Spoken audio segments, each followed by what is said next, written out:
Senator Bongo, Senator Bato de la Rosa at Pastor Apollo Kibuloy nangunguna pa rin sa bagong Archlight Senatorial Preference Survey. Numbers don't lie, ika nga, dahil nagsalita na ang mga netizens.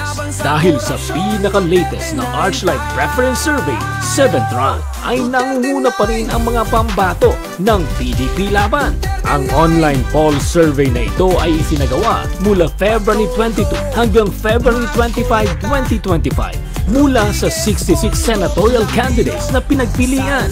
At sa almost 2 million followers ng Archlight, naka-generate ito ng more than 435,781 votes ngayon mula sa accumulated survey forms sa lahat ng platforms nito.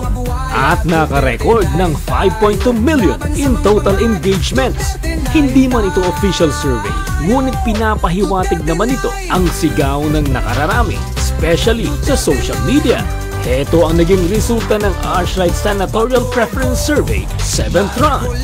Nanguna sa unang pwesto ang incumbent senator na si Senator Bongo na nakakuha ng 45,862 votes. Malakas pa rin ang nagiging hatak ni Senator Bong sa masang Pilipino dahil talaga namang tumatak ang mga proyekto nitong malasakit centers sa kanyang panunungkulan bilang senador.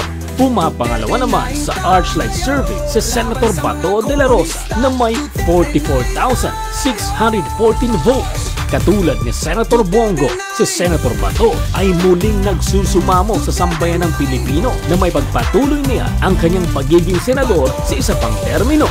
Isa sa pambato ng PDP laban, nais nitong maipagpatuloy ang kanyang laban sa ilegal na droga at seguridad.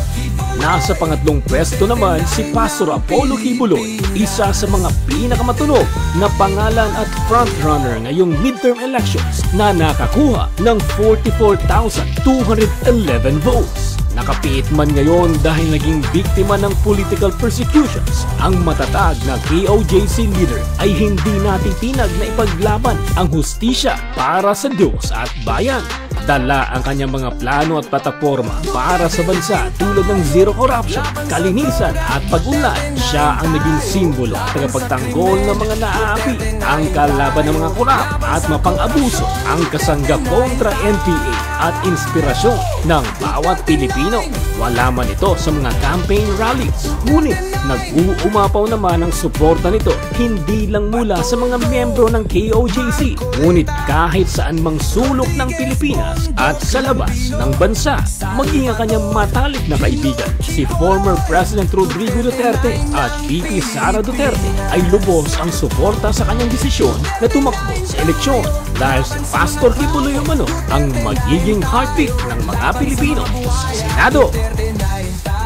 Nasa pang-apat na pwesto naman si Congressman Rodante Marcoleta na may 43,415 votes. Ang kanyang paninindigan at pagtayo sa tamang prinsipyo ang naging daan upang makilala siya at karapat-dapat na mailuklok sa Senado. Ayon kay dating Pangulong Duterte, si Marcoleta ay isa sa mga frontrunner ngayong election 2025 at posibleng mag-number 1 umatras sa pagtakbo bilang senador noong nakaraang eleksyon. Ngunit ngayon, sisiguraduhin itong makapasok sa top 12 lalo pat buo ang suporta ng iglesia sa kanyang pagtakbo. Panglimang pwesto naman ngayon sa Archlight Survey si Attorney Jimmy Bondo na nakakuha ng 34,518 votes. Ang batikang singer ay ngayon pa lamang sasalang sa politika, ngunit ayon sa kanya, mulat na ito sa mga nangyayari sa lipunan at gagamitin niya ang kanyang napag-aralan bilang abogado upang magsulong ng mga batas na makakatulong sa sambayanang Pilipino. Nasa pang-anim na pwesto naman si Attorney Vic Rodriguez na may 30,032 votes. Isa si Attorney Vic sa tatlong guest candidates ng PDP laban kasama si Pastor Kibuloy at Congressman Rodante Marcoleta na iniendorso ni Pangulong Duterte. Sa kanyang speech sa proclamation rally ng PDP, sinabi nito na proud siyang maging kabilang ng Team Suka kaysa mapabilang sa Team Sinusuka. Si Attorney Vic ay dating parte ng gabinete ni President Bongbong Marcos. Ngunit hindi nagtagal ay kumalas ito sa administrasyon dahil sa mga di umanong hindi niya masikmurang anomalya sa palasyo. Pampitong pwesto naman si Dr. Richard Matt na nakakuha ng 29,125 votes. Ang malakas na social media presence nito na may milyon-milyong followers ang nagdadala upang makilala siya ng taong bayan. Tubong Mindanao, si Dr. Richard ang isa sa mga tagapagsulong ng Universal Healthcare Act at nangangakong tututukan ang mga proyektong pangkalusugan sakaling mailuklok bilang senador. Pangwalong pwesto naman sa Archlight Survey si Attorney Raul Lambino na may 25,644 votes. Isa sa lucky nine ng PDP laban, si Attorney Lambino ang isa sa mga tagapagsulong ng federalismo na naglalayong magbigay ng mas karapat-dapat na pag-unlad sa mga panayunan.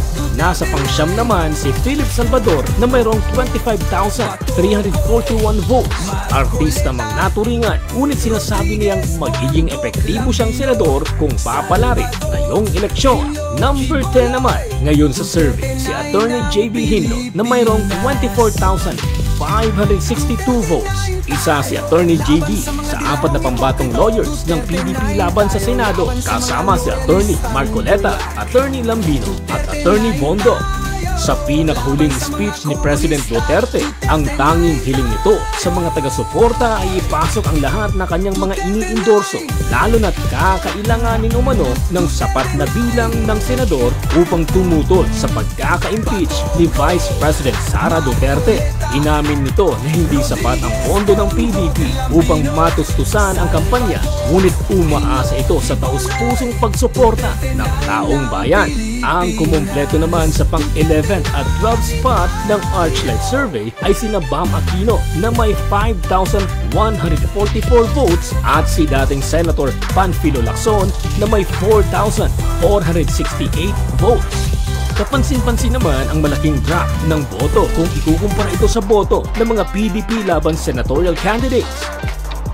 Umaasa si dating Senador Bam Aquino na makakabalik sa pwesto upang maisulong ang mga proyekto para sa mga kabataan at libreng edukasyon. Samantala, matapos ang pagkabigo nito sa pagtakbo bilang presidente noong nakarang eleksyon, muling sasabak ngayon si Panfilo Lacson sa senatorial race sa ilalim ng partido ng alyansa ni PBBM.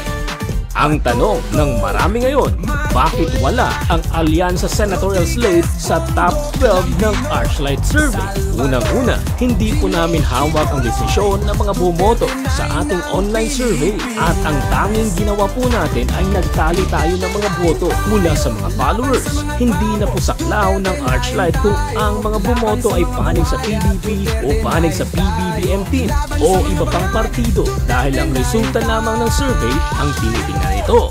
Sa kabilang banda naman, namamayagpag ang mga alyansa candidate sa mga surveys from official survey firms. Ngunit kapansin-pansin naman na maraming netizens ang hindi boto sa mga survey na ito.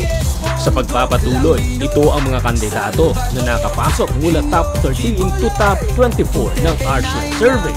Top 13, Willie Revillame na may 3,239 votes. Top 14, Kiko Pangilinan na may 2,571 votes. Top 15, Heidi Mendoza na may 2,552 votes. Top 16, Bonifacio Busita na may 2,208 votes. Top 17, Norberto Gonzales na may 2,125 votes.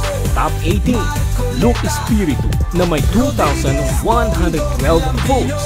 Top 19, Ariel Querubin na may 2,011 votes. Top 20, Tito Soto na may 1,821 votes. Top 21, Erwin Tulfo na may 1,277 votes. Top 22, Gringo Honasa na may 1,114 votes. Top 23, Manny Pacquiao na may 993 votes. At ang kumumpleto ng ating top 24 ay Amy Marcos na may 961 votes. Sinasabing wala sa survey ang tunay na desisyon ng mga Pilipino dahil magkakaalaman ang lahat sa darating na Mayo. Kaya't paalala na pumili tayo ng mga taong alam nating may magagawa para sa ikabubuti ng sambayanan. Kung meron man kayong suhestyon o opinyon, mag-iwan lamang na yung komento sa ibaba. Solid Archers, it's time!